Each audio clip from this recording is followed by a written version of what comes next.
സ്നേഹമുള്ളവരെ, 1950-55 കാലഘട്ടങ്ങളിൽ മലബാറിലേക്ക് കുടിയേറിപ്പാർത്ത അനേകം കുടുംബങ്ങളെ എനിക്കറിയാം. അതിലൊരു കുടുംബത്തിൽ 9 മക്കളുണ്ടായിരുന്നു.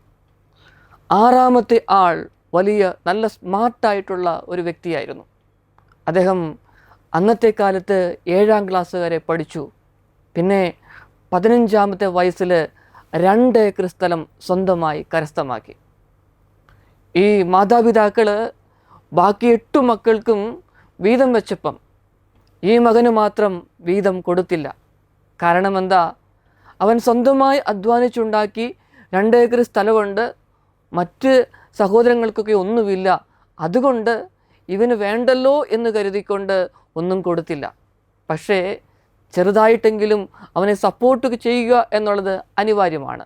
മാതാപിതാക്കൾ കൊടുക്കുന്നതിൽ ഒരു സന്തോഷമുണ്ടല്ലോ. എന്നാൽ ഈ വ്യക്തിക്ക് അതിൽ പരാതിയൊന്നുമില്ല, പരിഭവമൊന്നുമില്ല.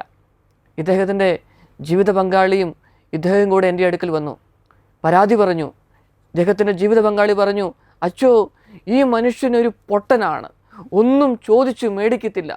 മറ്റുള്ളവരൊക്കെ എത്ര സന്തോഷമായിട്ട് ആ സഹോദരങ്ങളൊക്കെ ജീവിക്കുന്നത്, ഈ മനുഷ്യൻ തന്നെ അധ്വാനിച്ചുണ്ടാക്കിയത് മാത്രമേ ഉള്ളൂ, ഒന്നും വീട്ടിൽ നിന്ന് കിട്ടിയതില്ല എന്ന്. അദ്ദേഹം കുറേ നേരം നിശബ്ദനായിരുന്നു. കുറച്ച് കഴിഞ്ഞപ്പോൾ എന്നോട് പറഞ്ഞു, അച്ചോ, എനിക്ക് വേണമെങ്കിൽ ബാക്കി 8 സഹോദരങ്ങളോടും മാതാപിതാക്കളോടും വഴക്കുണ്ടാക്കി 10 സെൻറ്റ് സ്ഥലം വീതം മേടിച്ച് ജീവിതം മുമ്പോട്ട് കൊണ്ടുപോകാമായിരുന്നു. അച്ഛൻ, എനിക്കതിൻ്റെ ആവശ്യമില്ല. എനിക്ക് സന്തോഷമായിട്ട് ജീവിച്ചാൽ മതി.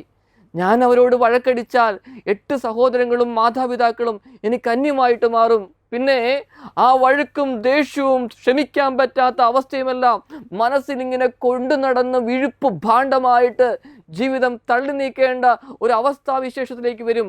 എനിക്കത് വേണ്ട അച്ഛാ, ഇപ്പോൾ എനിക്ക് ആവശ്യത്തിന് സമ്പത്തുണ്ട്. ഞാൻ മനസ്സ് വെച്ചാൽ ഇനിയും ഏക്കർ കണക്കിന് സ്ഥലം മേടിക്കാനുള്ള സമ്പത്ത് ദൈവം എനിക്ക് തന്നിട്ടുണ്ട് എന്ന്. സ്നേഹമുള്ളവരെ, നമ്മുടെയൊക്കെ ജീവിതത്തിൽ ഇങ്ങനെയായിരിക്കട്ടെ. മറ്റുള്ളവരെ വെറുപ്പിക്കാതെ, അവർ നമുക്ക് അർഹതപ്പെട്ട ആനുകൂല്യം തന്നില്ലെങ്കിൽ പോലും അതൊക്കെ അങ്ങ് മാറ്റിവെക്ക്.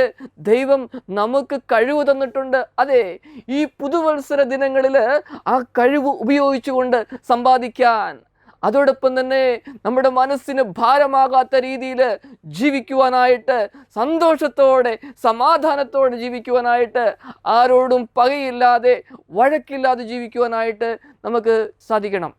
ദൈവം നമ്മളെ അനുഗ്രഹിക്കും. ആമേൻ.